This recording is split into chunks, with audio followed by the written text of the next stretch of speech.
A harbor can sound like it's groaning even when nothing is moving, and the first time I heard it, I thought the docks were calling out. But the noise wasn't anything supernatural, because it comes from a strange acoustic trick inside old stone harbors where trapped waves push air through tiny gaps like a giant watery whistle.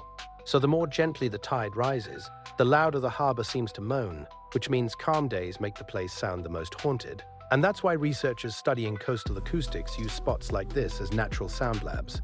And that's why if this kind of hidden science hits you the same way, stick around for more.